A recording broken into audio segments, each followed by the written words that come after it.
Olá, bem-vindos ao Portal de Luz. Hoje comemoramos o Dia do Trabalho e a data é festejada em quase todos os países do mundo. E nós gostaríamos de refletir junto com vocês o seguinte: qual a importância do trabalho para a alma humana segundo a doutrina espírita? Mas antes de falarmos sobre esse tema, nós vamos convidar a todos vocês para ouvirmos juntos a prece na voz de Chico Xavier.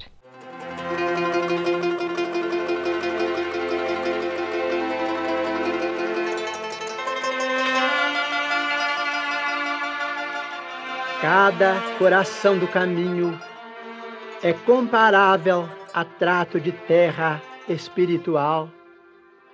Muitos estarão soterrados no pedregulho dos preconceitos ao pé de outros que se enrodilham no espinheiral da ilusão, requisitando tempo enorme para se verem livres. Entretanto, reflete na terra boa, lançada ao desvalimento. É aí que todos os elementos geradores da inércia se instalam.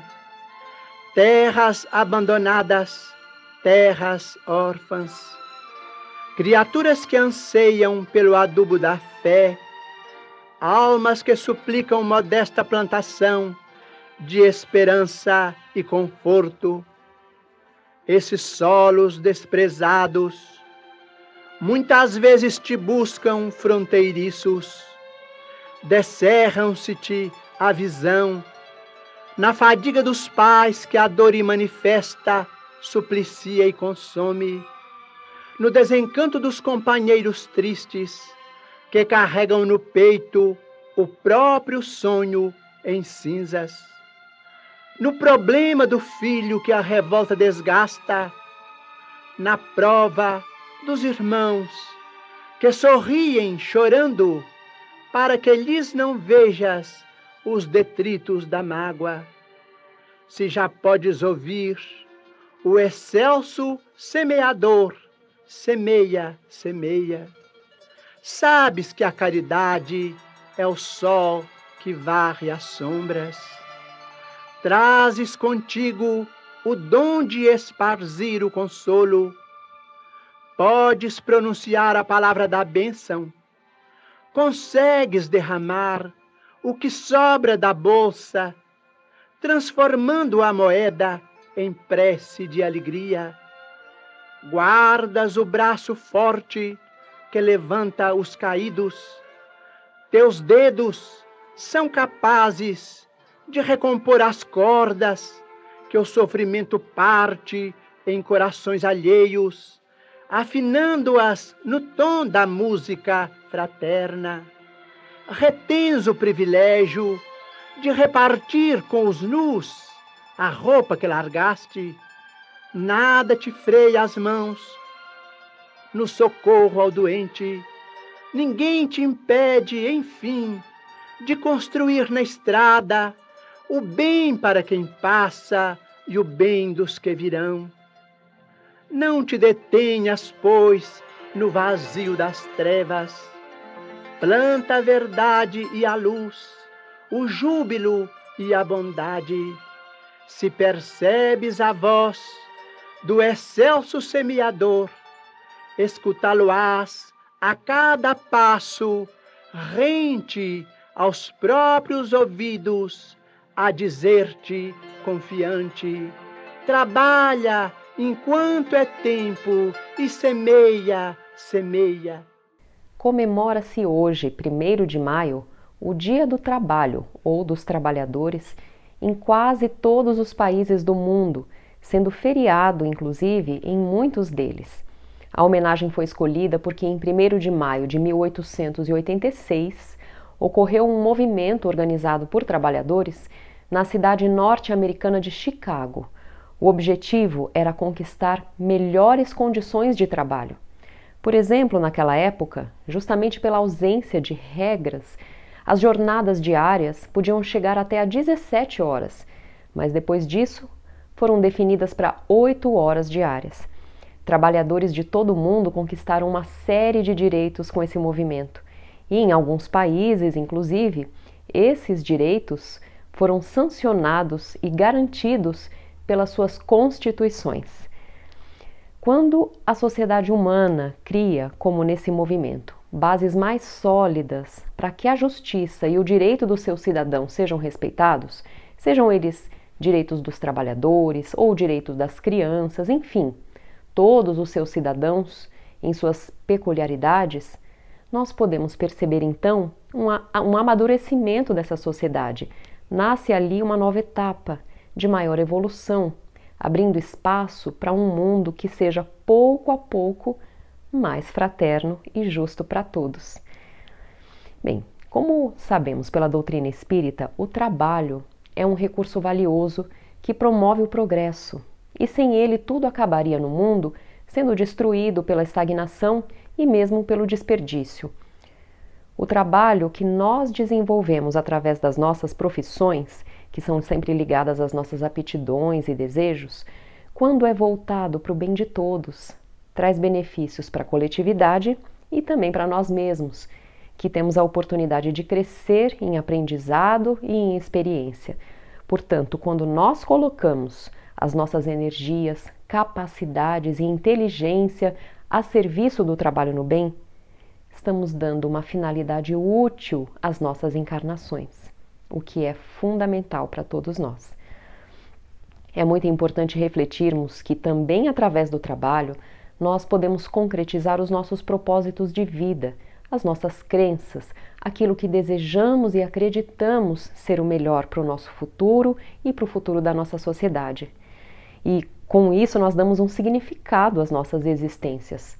E quanto mais nós evoluímos espiritualmente, mais nós queremos um trabalho que nos traga funções e responsabilidades que ajudem a construir esse mundo mais justo e melhor, dando boas condições de vida para todas as pessoas e que também seja um mundo cada vez moralmente mais evoluído.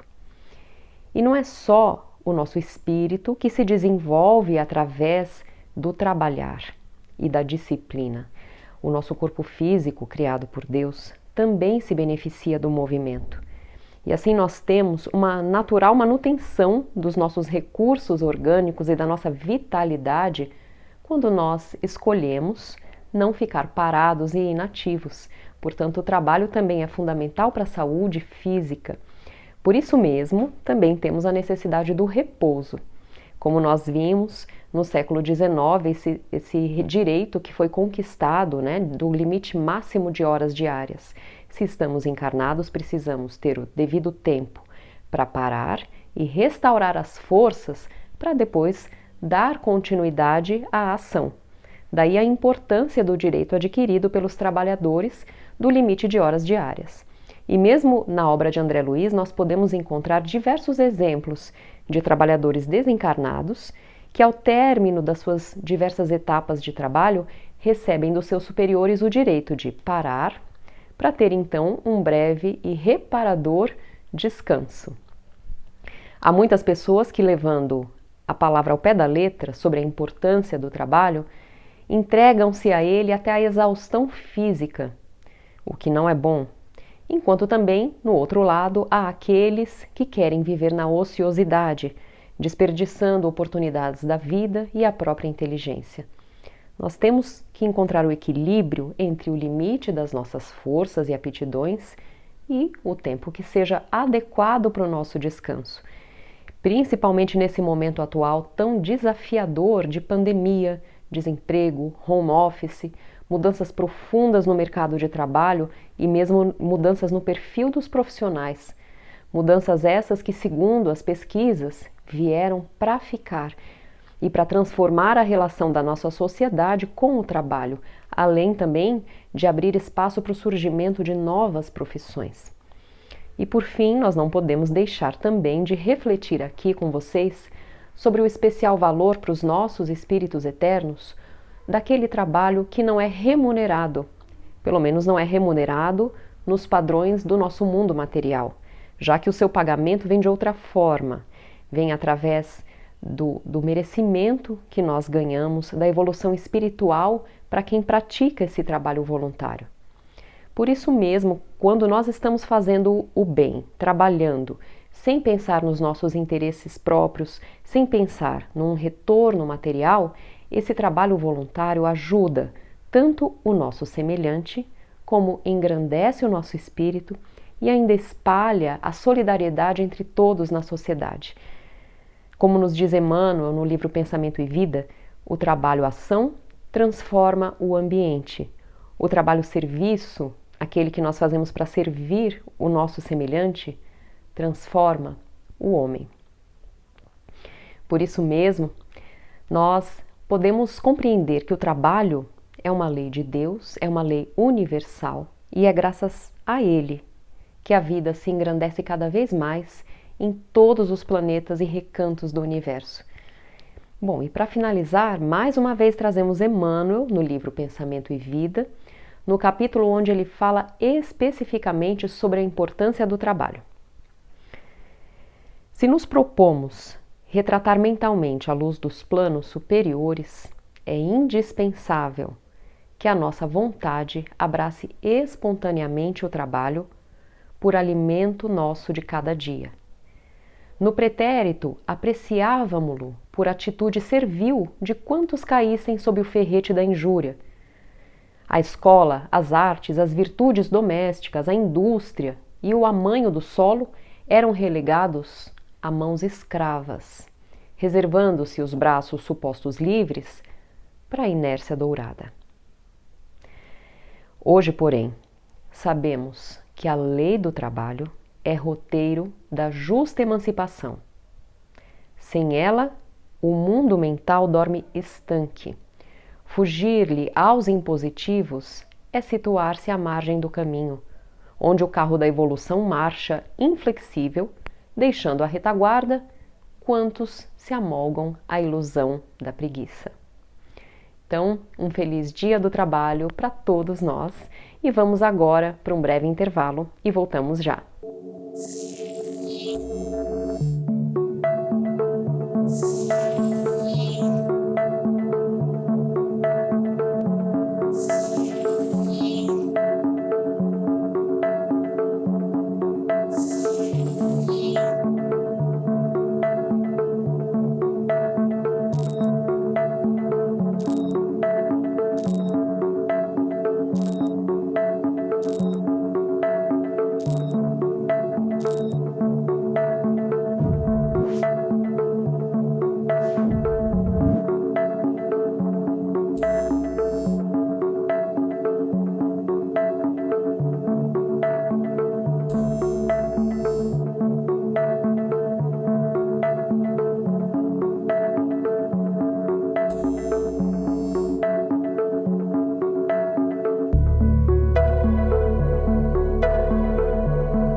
Olá, nós vamos ouvir agora a nossa amiga Sandra Marinho no quadro Educa a Tua Alma.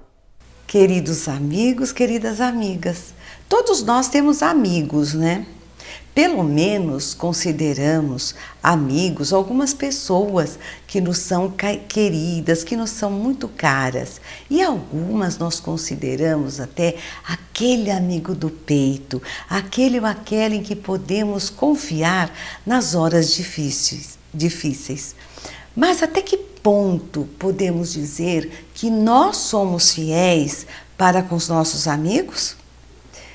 Para refletirmos sobre esta questão, eu trouxe para vocês uma história, uma das lições, do livro Alvorada Cristã, do espírito Neio Lúcio, psicografado por Chico Xavier.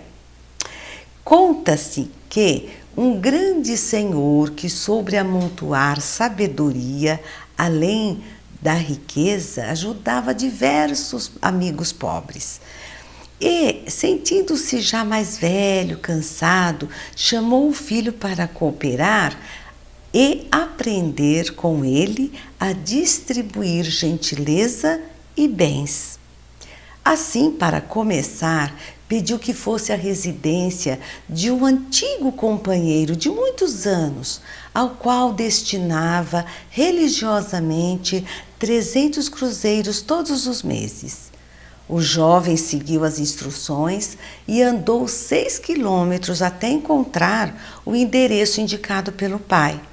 E, para o seu espanto, ao invés de encontrar um casebre pobre em ruínas, deparou com uma casa que, apesar de modesta, era encantadora e confortável. Flores perfumavam o ambiente e alvo linho recobria todos os móveis, com beleza e decência.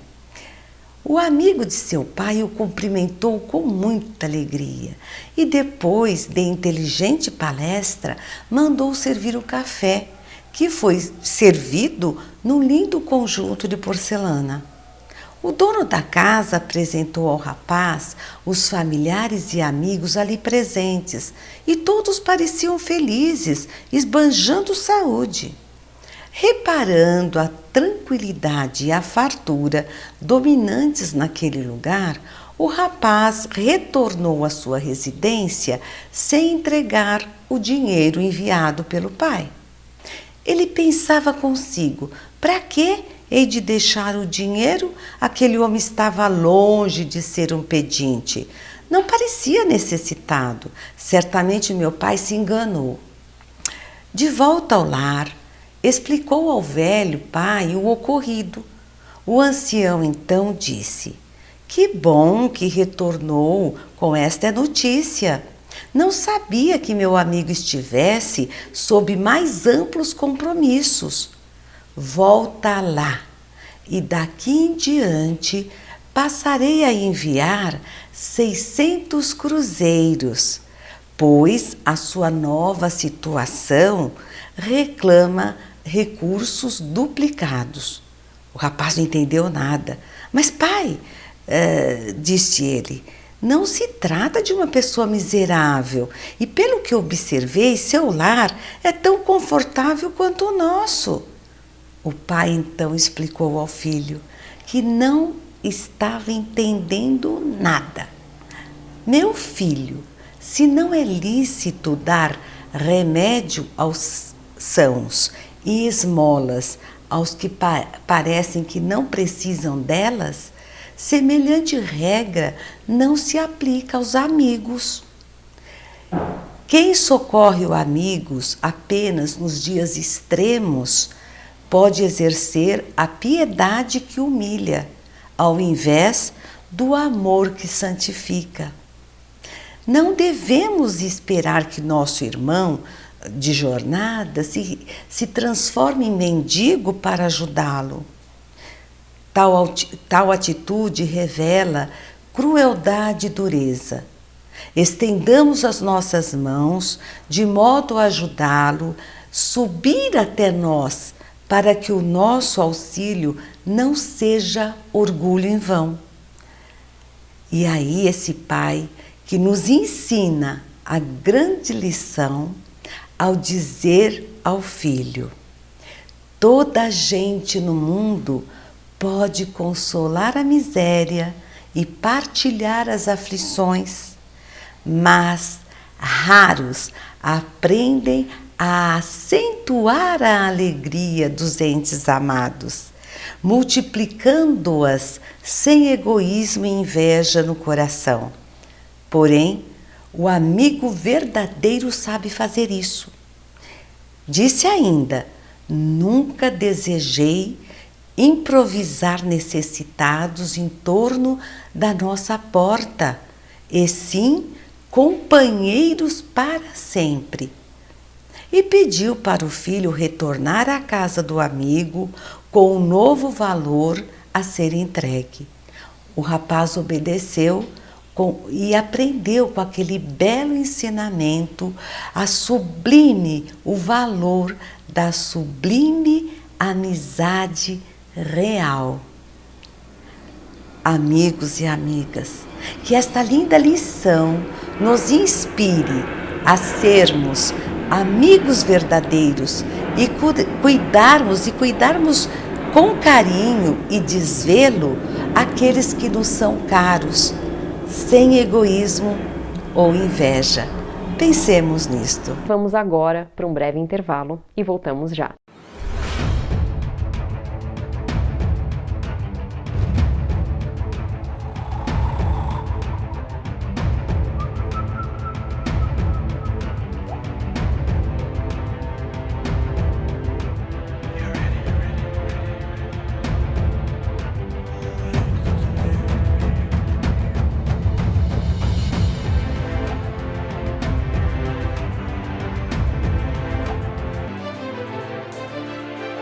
E os grandes testemunhos virão agora, segundo Chico, né?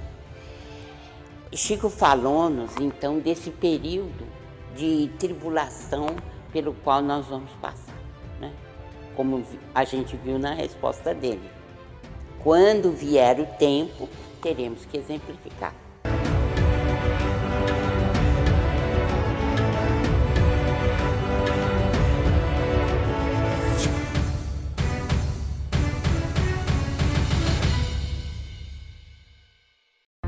E agora nós vamos ouvir o nosso amigo Maida, com o Momento Doutrinário. Olá, amigas e amigos, sejam bem-vindos a mais um encontro do Momento Doutrinário. Convidamos a todos para refletirmos sobre as desencarnações coletivas. No livro Chico Xavier Pede Licença, na lição 19, está relatado através da psicografia do próprio Chico Xavier que em uma reunião espírita em Uberaba, Minas Gerais, na noite do dia 23 de fevereiro de 1972, ele próprio levou ao Espírito Emmanuel a seguinte pergunta decorrente das desencarnações coletivas ocorridas por incêndios na época em prédios na cidade de São Paulo.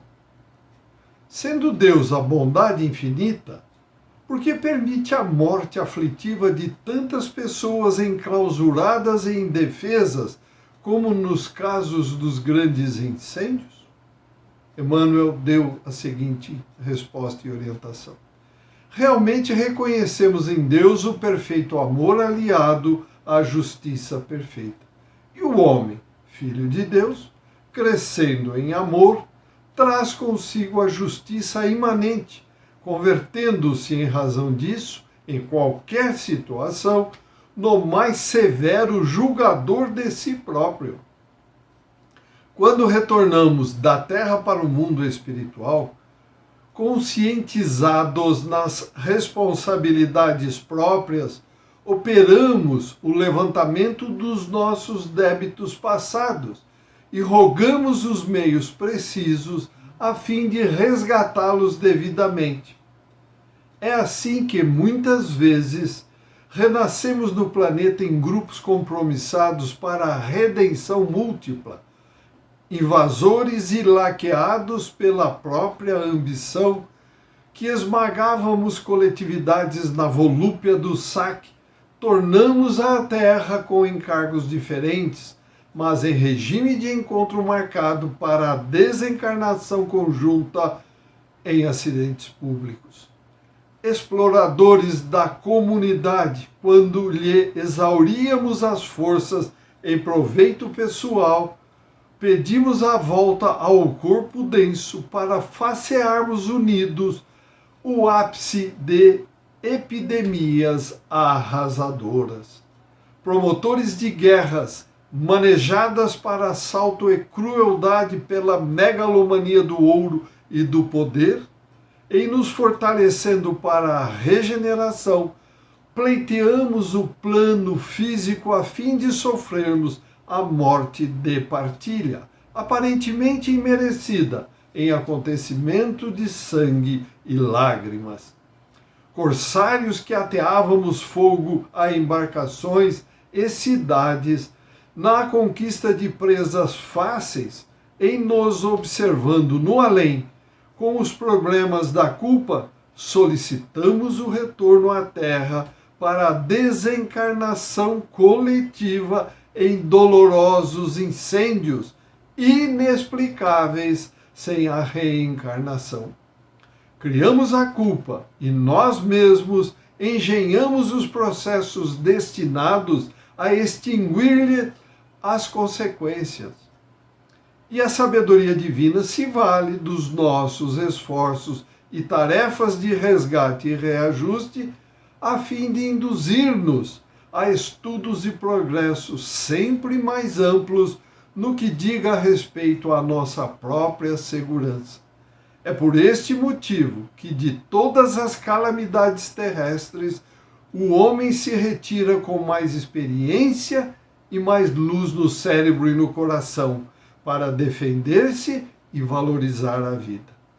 Lamentemos sem desespero quantos se fizeram vítimas de desastres que nos confrangem a alma.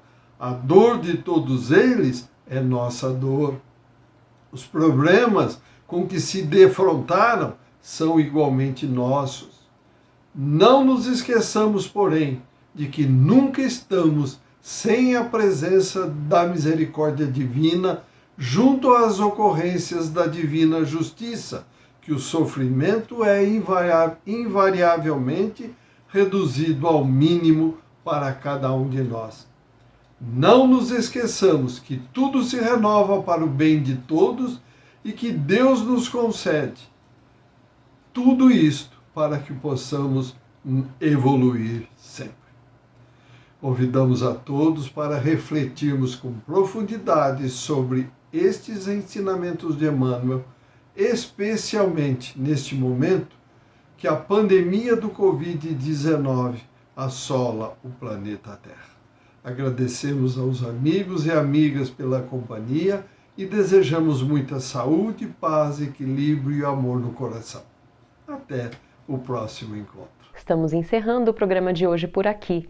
Acessem o nosso canal no YouTube, é o Caibar Schutel, na playlist do programa Portal de Luz. Muito obrigada e uma ótima semana a todos!